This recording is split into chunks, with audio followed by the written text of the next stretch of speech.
For nearly 3 decades, the small town of Hawthorne, Texas lived with a ghost. A young woman brutally murdered in the summer of 1995, a crime so violent it shattered a once peaceful community and left an entire generation haunted by unanswered questions. The killer had vanished without a trace. No witnesses. No motive. No justice. Until now.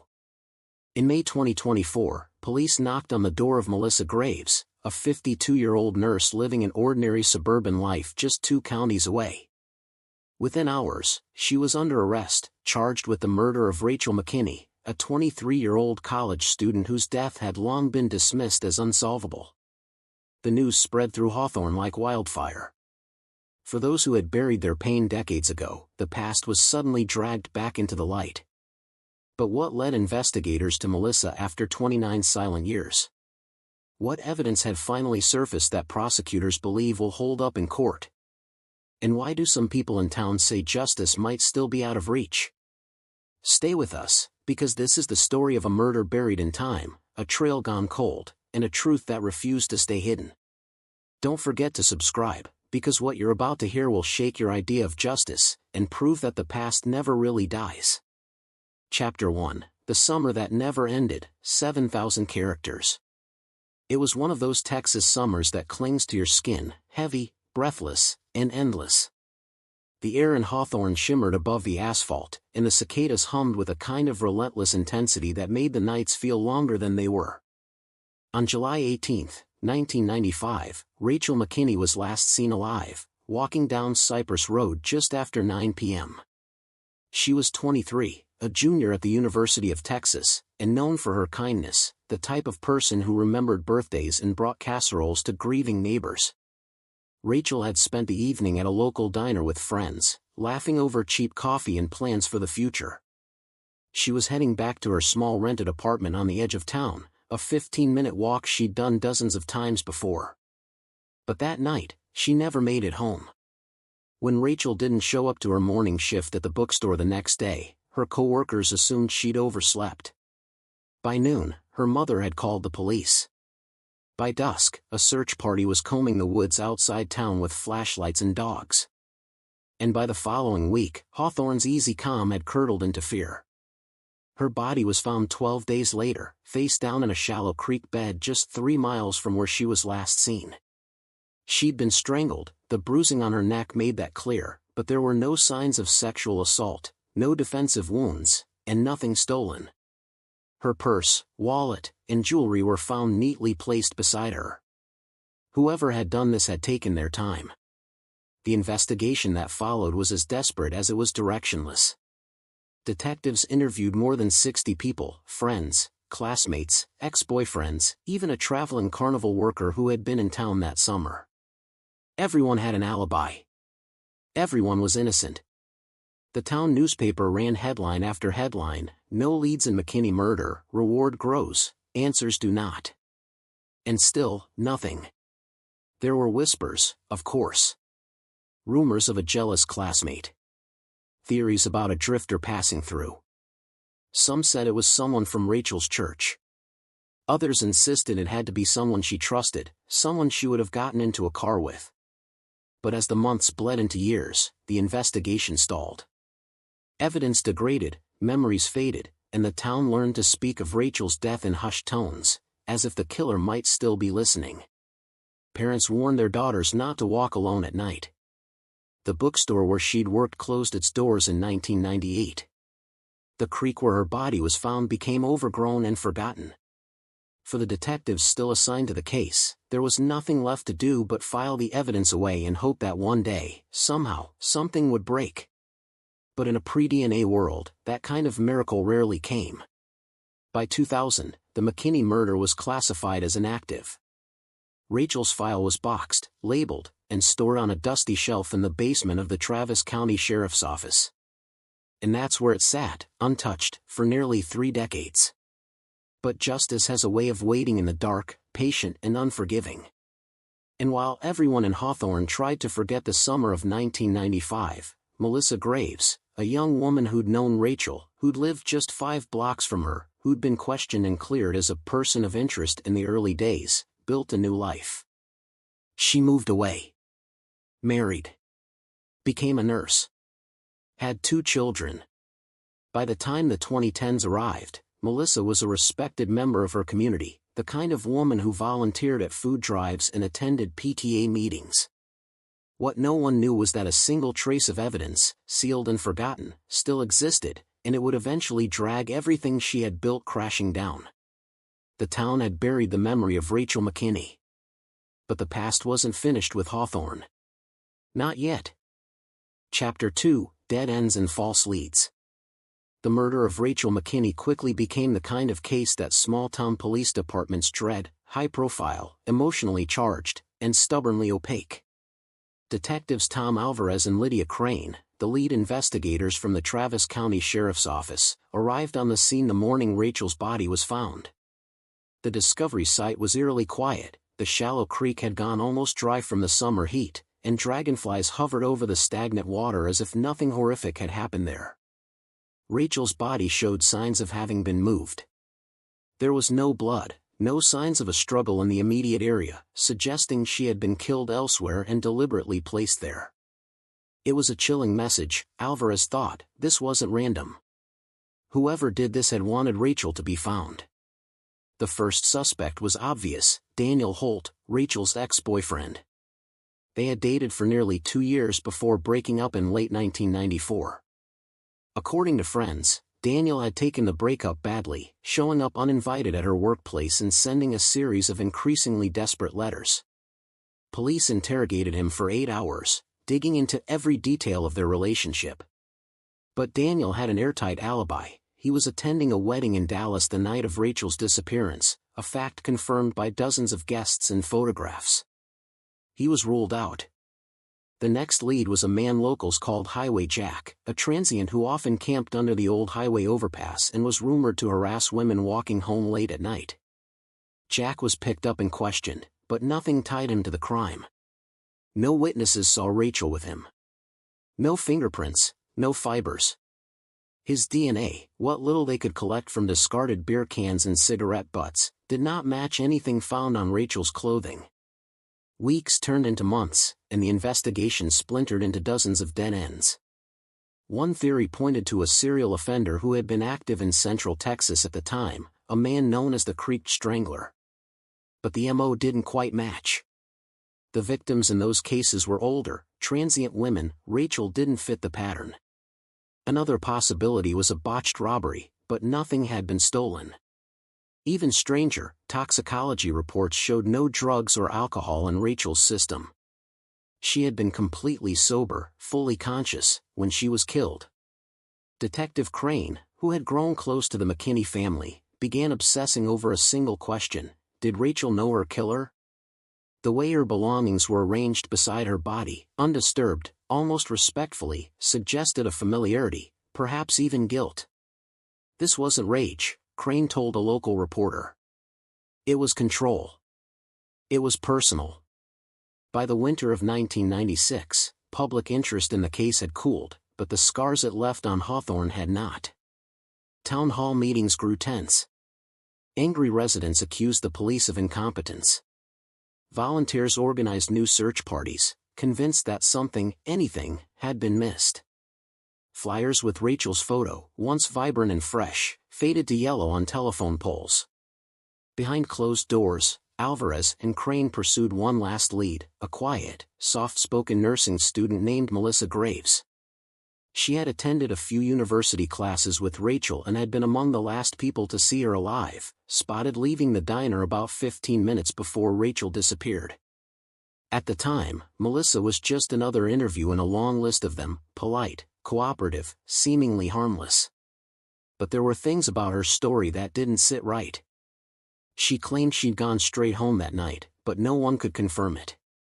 She described Rachel as a casual acquaintance, yet other classmates recalled tension between them, whispered arguments about a shared internship application, maybe even about a boyfriend.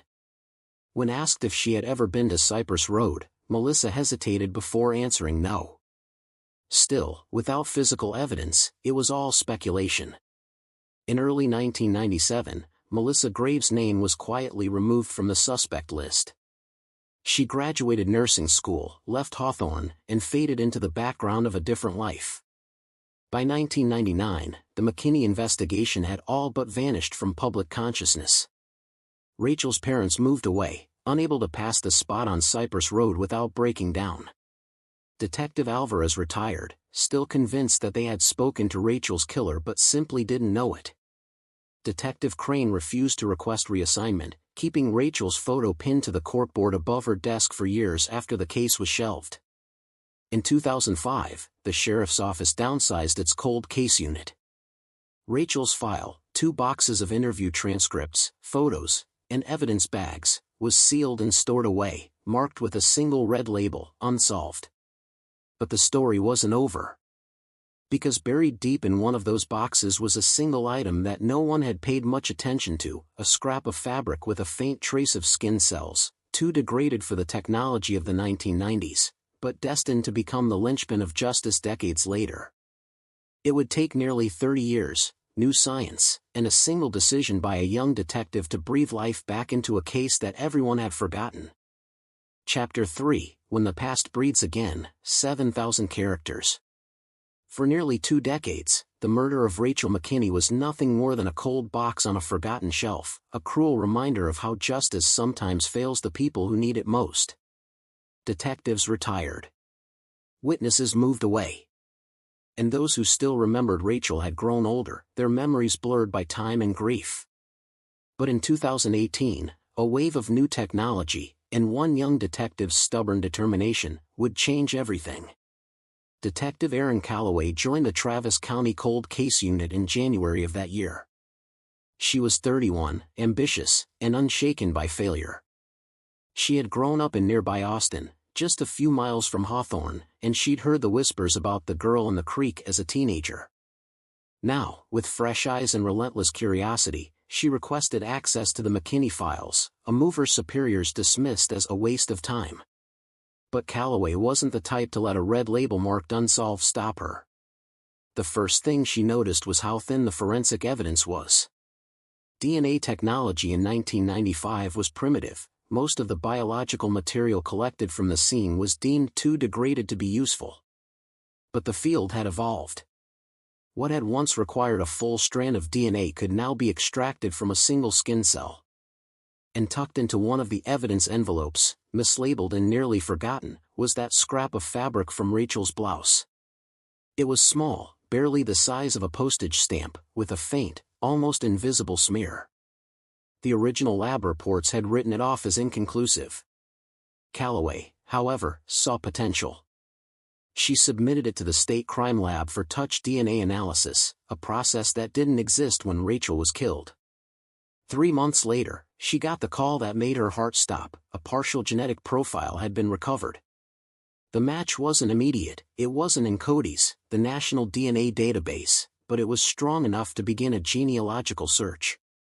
Working with a private lab in California, investigators built a genetic family tree that narrowed the potential suspect pool from millions to just a few dozen people. And one name in that tree made Calloway freeze. Melissa Graves. At first, it felt impossible.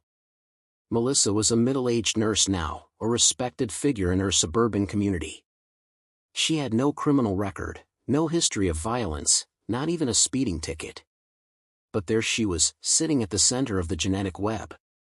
And the more Calloway dug, the more troubling the coincidences became. Melissa had indeed lived 5 blocks from Rachel in 1995. They had shared 2 classes together. Both had applied for the same coveted hospital internship, and according to surviving records, Rachel had been chosen. Melissa's attendance records for the week of the murder were spotty, and she had abruptly moved to Houston 2 months after Rachel's death. All of it, on its own, was circumstantial. But together, it began to look like a picture. The most chilling discovery came from a box of interview tapes long believed to be irrelevant. On one, recorded 4 days after Rachel's disappearance, Melissa had been questioned briefly by Detective Alvarez. She sounded calm, polite, even helpful, until Alvarez casually asked if she ever walked down Cypress Road. There was a pause. Then Melissa laughed and said, "Why would I? Nothing out there but weeds and water." But a former neighbor told Calloway something different. Melissa used Cypress Road as a shortcut to get home from campus. She'd been seen walking it dozens of times. The lie was small, but it was deliberate, and it meant Melissa had likely been near the scene of the crime. By 2021, the investigation was back in full swing. Surveillance teams began quietly following Melissa's routines, collecting discarded water bottles and coffee cups for DNA comparison. The results were staggering, a 99.97% match to the genetic profile recovered from Rachel's blouse. It was enough for a warrant. Enough to put her name back on the board, this time circled in red. Still, Calloway knew DNA alone wouldn't guarantee a conviction. She needed a motive. And as she dug into university archives, she found something that had never made it into the original investigation: a series of handwritten notes submitted with the hospital internship applications. Rachel's letter spoke about a lifelong dream of neonatal care. Melissa's, by contrast, contained phrases that stood out: "I will not be overlooked, and I know what I deserve." It wasn't proof of murder. But it was proof of resentment, a festering bitterness that had lived just beneath the surface for decades. In the spring of 2023, a Travis County grand jury reviewed the evidence. It wasn't a slam-dunk case. There were no witnesses, no confession, and the physical evidence, while damning, was circumstantial. But they voted unanimously to indict Melissa Graves for the murder of Rachel McKinney. The news hit Hawthorne like a thunderclap. Reporters swarmed the quiet neighborhood where Melissa lived with her husband and grown children. Former classmates, stunned, described her as sweet and normal. Rachel's family, what remained of it, wept openly at a press conference, thanking Detective Calloway for bringing our girl's name back into the light. The town that had long buried its past was forced to face it again. And the woman who had once slipped through the cracks of justice was about to stand trial for a murder she thought the world had forgotten. Chapter 4, The Day SHE Couldn't Hide, 7,000 Characters. It was a gray morning in May 2024 when the past finally came knocking on Melissa Graves' front door. The quiet suburban cul-de-sac in Round Rock, Texas, was lined with maple trees just beginning to bloom, kids' bicycles leaning against mailboxes, and the faint smell of fresh-cut grass in the air. It was the kind of neighborhood where people waved to each other, where the most scandalous news was a missed trash pickup, the last place anyone would expect a murder suspect to be hiding. But at 6:42 a.m., 3 unmarked police vehicles rolled slowly to a stop in front of the Graves residence. Neighbors peered from behind curtains as detectives in plain clothes approached the door. When Melissa opened it, still in her robe, she looked more confused than frightened, as though she believed there had been some mistake. "Melissa Graves," Detective Aaron Calloway said, her voice steady and deliberate, "you're under arrest for the murder of Rachel McKinney." The words hung in the air like a thunderclap. Melissa blinked once, twice, then instinctively glanced over her shoulder toward her husband, who had appeared in the hallway, barefoot and pale. "There's been a misunderstanding," she murmured, clutching the collar of her robe. But when the cold steel of handcuffs snapped around her wrists, the denial drained from her face. It was as if 29 years of carefully constructed normalcy had just collapsed in an instant. The arrest made headlines before noon. Cold case breakthrough, woman arrested in 1995 murder. DNA evidence cracks 29-year mystery. Suburban nurse accused of killing college student. Local news vans camped outside Melissa's home, reporters jostling for statements. Her husband, David Graves, issued a brief comment through tears: "We are in shock. This isn't the woman I know." But for the people of Hawthorne, the shock was different, darker. The revelation that Rachel's suspected killer had been living just a few miles away, shopping at the same grocery stores and attending the same community events, felt like a betrayal. Marjorie McKinney, Rachel's now elderly mother, spoke to the press for the first time in over a decade.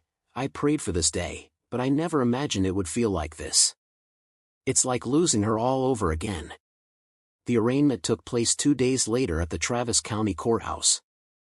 Melissa, dressed in a simple navy blouse and slacks, appeared calm, almost eerily so. As the judge read the charge of first-degree murder, she stared straight ahead, expressionless. When asked for her plea, Her voice was barely a whisper, "Not guilty." The prosecution, led by District Attorney Mark Esparza, presented a mountain of evidence: the DNA match, the genealogical link, the contradictory statements from 1995, and a psychological profile suggesting deep-seated resentment toward Rachel. This was not a random act of violence, Esparza told reporters. It was personal. It was calculated. And it has haunted this community for nearly 3 decades. The defense painted a different picture: one of a kind, gentle woman wrongfully accused. Attorney Linda Carver argued that the DNA evidence was circumstantial at best and that contamination after nearly 30 years could not be ruled out. She reminded the jury pool that Melissa had built a life defined by service and compassion, with no history of violence. "This is a case built on coincidence," Carver declared. "Coincidence and degraded evidence." But the court of public opinion had already made up its mind. Social media erupted with anger, disbelief, and fascination. Old classmates came forward with stories, some mundane, others chilling. One woman recalled Melissa's intense jealousy whenever Rachel's name came up. Another claimed Melissa once said, "People like Rachel always get what they want." The posts went viral, and hashtags like #JusticeForRachel and #ColdCaseCrack trended nationwide. The trial was still months away, but the arrest itself felt like a reckoning. For Rachel's family, it was a moment of validation, proof that she had not been forgotten, that her story still mattered. For the detectives who had worked the case in the 90s, it was bittersweet. Detective Lydia Crane, now retired, told a local reporter, "I always believed we'd spoken to the killer. I just never thought we'd prove it." And for Melissa Graves, the walls of the life she had so carefully built were closing in. Her employer placed her on indefinite leave. Her children, now adults, refused to speak to the press. Friends she'd known for decades stopped answering her calls. Every corner of her existence was collapsing under the weight of a crime she swore she did not commit. But as the prosecution prepared its case and the defense searched for cracks, one thing became clear: this trial would not be about a single night in 1995. It would be about jealousy, ambition, betrayal, and whether justice, delayed by nearly 3 decades, could still truly be called justice at all. Chapter 5: The Trial of a Ghost. The trial of Melissa Graves began on a crisp October morning in 2024, nearly 3 decades after Rachel McKinney's murder. By the time the first jurors took their seats, the courthouse in Austin, Texas, had become the epicenter of a media storm. Satellite trucks lined the street. National outlets broadcast live updates. True crime podcasts released special episodes. And outside the courthouse, a candlelight vigil for Rachel flickered in the autumn wind, its handwritten posters reading, "Justice delayed is still justice." Inside, the atmosphere was electric, tense, reverent, and charged with a sense of history. Every seat in the gallery was filled. Rachel's family sat in the front row, her mother clutching a worn locket with her daughter's photo inside. Across the aisle, Melissa's husband and children sat silently, their faces pale and unreadable. Even before opening statements, it was clear this would be more than a trial. It was a reckoning. The prosecution opened with a narrative that gripped the courtroom. District Attorney Mark Esparza stood before the jury and painted a picture of envy turned deadly. "This case," he said, "is about a life stolen by resentment. About a woman who believed someone else had taken what was rightfully hers, and decided to take everything from her in return." Esparza laid out the evidence piece by piece: the touch DNA on Rachel's blouse, matched with 99.97% certainty to Melissa, the genealogical data linking her family line, the contradictory statements from her 1995 police interview, the sudden move to Houston just weeks after the murder. Each detail built on the last, weaving a chilling portrait of guilt. But perhaps the most powerful element of the prosecution's case wasn't forensic, it was emotional. They called Rachel's mother, Marjorie, to the stand. Her voice trembled as she described the last conversation she had with her daughter. "She told me she was excited. She had big plans. She was going to start her career and make a difference." At one point, she looked directly at Melissa. "You took her from us," she said, her voice breaking. "You left a hole that never healed." The defense, led by Linda Carver, countered with a narrative of mistaken identity and flawed science. She questioned the reliability of the DNA evidence after nearly 3 decades, raising the possibility of contamination. She highlighted the absence of a murder weapon, a confession, or any eyewitnesses. "The state wants you to believe that DNA is infallible," Carver told the jury. "But DNA doesn't tell you when it was deposited. It doesn't tell you how. And it certainly doesn't prove murder." Carver also humanized Melissa, portraying her as a devoted mother, a respected nurse, and a woman with no history of violence. Former co-workers and friends testified to her character, describing her as compassionate and selfless. One even tearfully recalled how Melissa once donated part of her liver to a relative. "This is not a killer," Carver insisted. "This is a caregiver." But cracks began to appear in that carefully constructed image when the prosecution called Dr. Emily Zhao, a forensic psychologist. Zhao testified that Melissa exhibited patterns consistent with narcissistic injury, a psychological state in which a perceived slight leads to obsessive resentment. She explained how rejection from the hospital internship Rachel received could have triggered an intense, disproportionate reaction. "This was not a spontaneous act," Zhao said. "It was planned. It was personal." Then came the bombshell testimony. A former classmate, Laura Simons, took the stand and recounted a conversation she'd had with Melissa just 2 weeks before Rachel's death. She said, "People like Rachel always get everything. Maybe it's time someone taught her a lesson. I thought she was just venting." "I never imagined," Laura's voice trailed off, "but the damage was done." The courtroom buzzed. Jurors scribbled furiously in their notebooks. By the end of the second week, the mood had shifted. The defense still hammered on the lack of direct evidence, but the weight of circumstantial proof, the resentment, the lies, the DNA, was becoming overwhelming.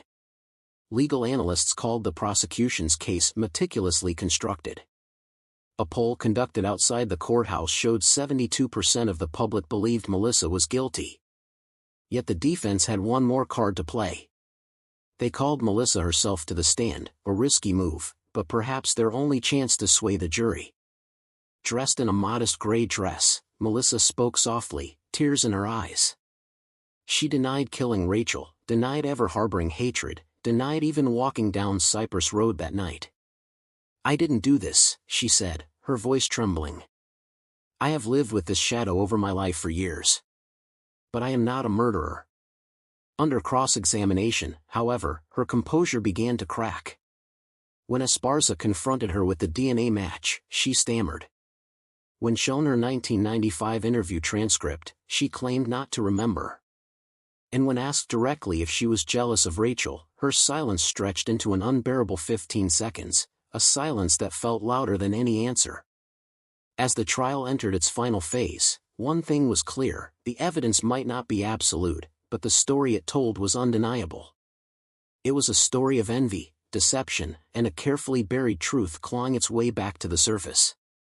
And soon, 12 strangers would decide if that story ended with justice, or with yet another wound that would never heal.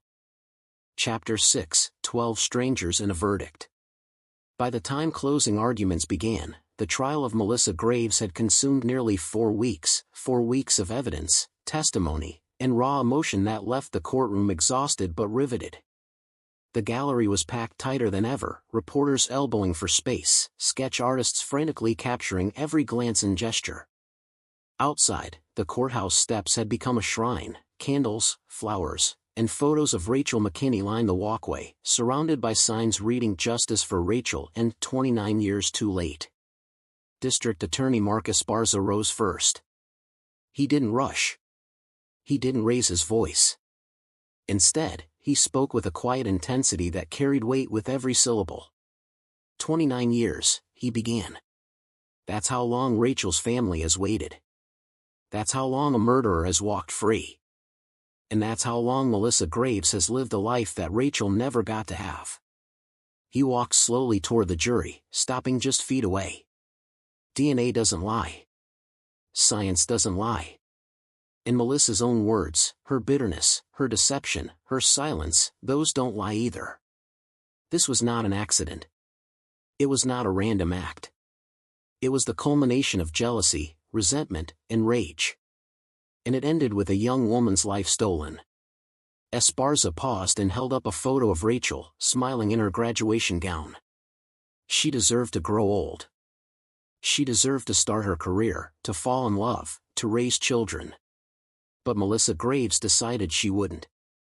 And she thought time would bury the truth. It didn't. You are here to make sure it never will. When Linda Carver, the defense attorney, approached the jury, her tone was different, measured, almost pleading. This case is built on emotion, she said. It is built on grief, on anger, on the desperation to find closure. But justice cannot be built on desperation. It must be built on proof, proof beyond a reasonable doubt. And that proof simply doesn't exist. She paced the floor as she spoke. Yes, there is DNA, but we don't know when it was deposited. We don't know how it got there. And after 29 years, contamination is not just possible, it's likely. There's no murder weapon. No confession. No eyewitness. All the state has is a story. And stories, no matter how compelling, are not evidence. Carver ended with a final appeal. If there is doubt in your mind, any doubt, the law requires you to acquit. That is not sympathy. That is justice. When the final words were spoken and the jury was dismissed to deliberate, the courtroom exhaled as one. Reporters sprinted outside to deliver updates. Rachel's mother wept quietly in the front row, clutching the locket around her neck. Melissa sat motionless at the defense table, staring straight ahead, her lips pressed into a thin, bloodless line. The wait was agonizing. Hours stretched into a day. A day turned into two. Jurors requested to review evidence, the DNA report, Melissa's original 1995 interview, Laura Simon's testimony. Speculation ran wild. Was there a holdout? Was the case too circumstantial? Did the decades that had passed make guilt impossible to prove? On the third day, a note arrived: we have reached a verdict. The courtroom filled within minutes. The air was electric, heavy with anticipation, fear, and the weight of 3 decades of unanswered questions. Melissa entered in a dark blazer, her hands trembling as she sat beside her attorney. Rachel's family held hands tightly, their knuckles white. The foreperson stood. The clerk asked the question. On the charge of first-degree murder in the death of Rachel McKinney, how does the jury find the defendant? The room fell into absolute silence. We, the jury, find the defendant guilty. The word echoed through the chamber like a thunderclap. Rachel's mother collapsed into sobs. Her brother buried his face in his hands. Reporters rushed to the exits, phones pressed to their ears. Melissa closed her eyes and let out a slow, trembling breath, not a scream, not a cry, just a quiet exhalation, as if a truth she had avoided for nearly 30 years had finally caught up to her. The judge thanked the jury for their service and set sentencing for the following month. As deputies approached to escort Melissa from the courtroom, she turned briefly toward Rachel's family. Her lips parted, as if she were about to say something, but no words came. She was led away in silence. Outside, crowds erupted in cheers and tears. Strangers hugged. Candles were lit. And in the fading orange light of the Texas sunset, one phrase echoed again and again. Justice. Finally, justice. But for those closest to Rachel, justice felt complicated. It didn't bring her back. It didn't erase the decades of pain. And for Melissa's family, now shattered, humiliated, and left with their own questions, the verdict felt like a death of another kind. Yet one thing was certain, the past had spoken. And after nearly 3 decades of silence, the voice of Rachel McKinney had finally been heard. Chapter 7, The Price of Justice. The sentencing hearing for Melissa Graves took place 4 weeks after the guilty verdict, but the weight of the trial hadn't lifted. If anything, it had grown heavier. The story had become national news by then, documentaries were already in production, podcasts dissected every courtroom detail, and talk shows debated the ethics of trying a case nearly 3 decades old. But for those sitting inside courtroom 3B that morning, none of that mattered. This wasn't about headlines anymore. It was about the final chapter in a story that had refused to die. Melissa entered the courtroom wearing a plain orange jumpsuit, shackled at the wrists and ankles. Gone was the calm, composed woman who once ran PTA bake sales and volunteered at blood drives. Her hair was thinner now, her skin pale and tired, her eyes sunken from sleepless nights. The mask of respectability had been stripped away, revealing someone hollowed out by fear, shame, and inevitability. Judge Ruth Holloway, a stern woman with decades on the bench, presided over the sentencing. "This court recognizes the extraordinary nature of this case," she began.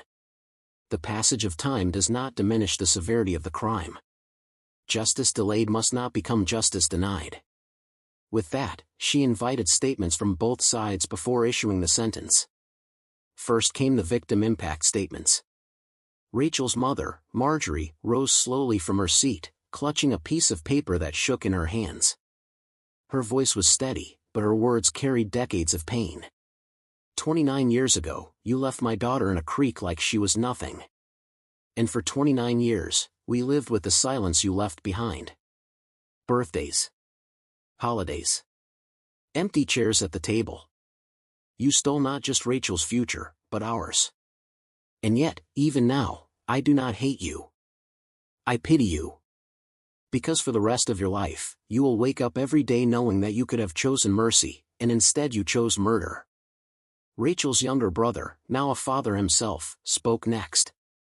My children will never meet their aunt. All they know is a story about how someone took her away. And now, finally, I get to tell them that the person who did it will never hurt anyone again. When it was the defense's turn, Linda Carver stood and pleaded for leniency. She argued that Melissa had lived a law-abiding life for nearly 3 decades, that she had shown no signs of violence since, and that incarceration would serve no rehabilitative purpose. This is not a danger to society, Carver said. This is a woman who made a terrible mistake in her youth, one she has paid for in silence every single day since. Finally, Melissa herself was invited to speak. For a long time, she said nothing. Then, with tears streaming down her face, she whispered. I don't know why I did what I did. I was angry, and I was small. I thought the world had wronged me. But the truth is, I wronged Rachel. I wronged her family. I wronged myself. I am so sorry. And I know that sorry will never be enough. Judge Holloway listened without expression, then folded her hands. The courtroom fell silent as she began to speak. Melissa Graves, the jury has found you guilty of first-degree murder, a premeditated act of violence that ended a young life and left wounds that time could not heal. This was not a crime of passion. It was a deliberate choice. And that choice demands accountability. The room seemed to hold its breath as the judge pronounced the sentence. I hereby sentence you to life imprisonment without the possibility of parole. Gasps rippled through the gallery. Marjorie wept silently into her son's shoulder. The prosecutors exchanged solemn nods. Melissa stood motionless, her face a mask of resignation. It was as if the last of her strength had left her body. She would never see the outside world again. But even as she was led away in handcuffs, the consequences of the case continued to ripple outward. Her husband filed for divorce 2 weeks later. Her children changed their last names. The hospital where she once worked scrubbed her name from its website. For them, too, the sentence was life, a life defined by shame, whispers, and the shadow of a truth they never saw coming. For Rachel's family, closure was bittersweet. Justice had been served, but it could never fill the void left by her absence. Marjorie visited her daughter's grave the day after sentencing, laying a single white lily on the headstone. It's over now, she whispered. You can rest. But in the town of Hawthorne, the echoes of 1995 lingered. The creek where Rachel's body was found became a memorial site, with flowers and letters left by strangers who never knew her but felt the weight of her story. High school students wrote essays about her case. Law schools studied it as an example of forensic perseverance. And the cold case unit that solved it was given new funding to pursue others like it. Justice had come, late, imperfect, and at an unbearable cost. But it had come. Chapter 8, What Remains After Justice. The conviction and sentencing of Melissa Graves closed one chapter in the long, painful story of Rachel McKinney, but it opened another, one that would ripple far beyond the courtroom. Because while the law had spoken and justice had been served, the scars of what happened in the summer of 1995 were not erased. They were simply carried forward, woven into the lives of everyone the case had touched. In the months after the sentencing, Hawthorne slowly began to change. For decades, the town had lived under a silent weight, a collective trauma that no one could quite name but everyone felt. Cypress Road, once avoided like a cursed place, became a site of remembrance. Locals placed flowers by the creek where Rachel's body had been found. A small plaque was installed there, engraved with her name and the words Forever 23. People stopped to leave notes, prayers, and promises, many of them from women who had once feared walking alone at night. Rachel's story became a rallying cry for cold case investigators nationwide. Her name was cited in lectures, forensic science textbooks, and police training programs. Law enforcement agencies across the country expanded their cold case units, armed with new technology and renewed determination. What happened in Hawthorne proved that no case was too old, no lead too faint, no truth too buried. But the story's legacy wasn't only institutional, it was deeply human. For Marjorie McKinney, Rachel's mother, the verdict brought a strange mix of peace and emptiness. She no longer woke up wondering if anyone still cared, but the silence in her home remained deafening. Every corner of her house still whispered Rachel's name. On the anniversary of her daughter's death, she stood before a packed auditorium at the University of Texas and spoke publicly for the first time about her journey through grief. Justice, she told the audience, is not about revenge. It's about truth. And the truth will always find a way to the surface, even if it takes a lifetime. For Detective Erin Calloway, the case was career-defining, but it also changed her view of justice forever. She had believed in facts, evidence, and logic. But what solved Rachel's case was something more intangible: persistence, intuition, and a refusal to let go. It taught me that justice isn't a straight line, she said in an interview. It's a circle. It comes back around, even when you think it's gone. The ripple effects reached even Melissa's family, though they had done nothing wrong. Her husband sold their house and moved to another state. Her daughter, once proud of her mother's nursing work, left college and refused to speak publicly. Her son became an advocate for restorative justice, determined to understand how ordinary people commit extraordinary evil. They would forever live in the shadow of a crime they hadn't committed, but could never escape. Even Melissa herself would not be forgotten. From her cell at the Mountain View unit, she became an object of both fascination and contempt. Journalists requested interviews. Criminologists analyzed her behavior.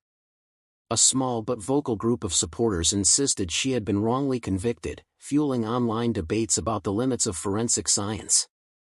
Melissa never granted an interview. Those who spoke with her cellmates said she spent most days reading, gardening in the prison yard, and writing letters she never mailed. She doesn't talk about Rachel, one inmate said. But you can see it in her eyes, she lives with it every second. Nearly 30 years after a young woman was silenced in the dark of a Texas night, her voice continued to echo, in courtrooms, classrooms, and conversations around kitchen tables. Parents used Rachel's story to teach their children about choices. Students studied her case to understand the evolution of forensic science. Victims' families clung to it as proof that justice delayed did not mean justice denied. And every year, on July 18th, people gathered at the creek to light candles and say her name out loud, because saying it meant she was still here. Rachel McKinney was no longer just a victim. She was a reminder. A warning. A testament to the idea that even the coldest cases can burn again when truth refuses to die. In the end, the story of Rachel and Melissa wasn't just about murder or punishment. It was about time, the time it takes for wounds to surface, for lies to unravel, for justice to find its way home. And in that time, something larger than a verdict was revealed, that justice is not a destination. It's a pursuit. And though it may falter, stumble, and take decades to arrive, it never stops moving forward. Epilogue: The Shadows That Stay. In the end, the story of Rachel McKinney and Melissa Graves became more than a criminal case. It became a mirror, one that reflected the fragility of human choices, the corrosive power of resentment, and the relentless nature of truth. It reminded everyone watching that evil does not always wear a mask or lurk in dark alleys. Sometimes, it lives next door. Sometimes, it wears a nurse's uniform and smiles politely at the grocery store. Rachel's name now lives on, not just carved into a headstone or engraved on a plaque, but woven into the DNA of how justice is pursued. Her case reshaped how law enforcement investigates cold crimes. It inspired new generations of detectives and prosecutors to look deeper, push harder, and never stop asking questions, no matter how much time has passed. For Melissa, the decades she spent building a life from the ashes of a crime she believed buried will now be spent behind bars. Time, which once shielded her, is now her captor. And every sunrise that spills through the narrow window of her prison cell is a reminder of a choice that cannot be undone. And yet, even amid the wreckage, there is something profoundly human about this story. It is not just about justice delivered, but about the long, messy, imperfect path it takes to get there. It is about how grief transforms but never disappears, how wounds heal but leave scars, and how truth, no matter how deeply buried, will always claw its way back to the surface. For those who loved Rachel, the ache never ends. But neither does her legacy. Each year, when they gather by the creek to light candles in her memory, they do more than mourn, they bear witness. To who she was. To what she endured. And to the unwavering belief that, in the end, justice is worth the wait. Because the past is never truly gone. It lingers, in memory, in evidence, in the spaces between guilt and forgiveness. And sometimes, if you listen closely enough, it still speaks. And when it does, as it did here, the world finally answers back.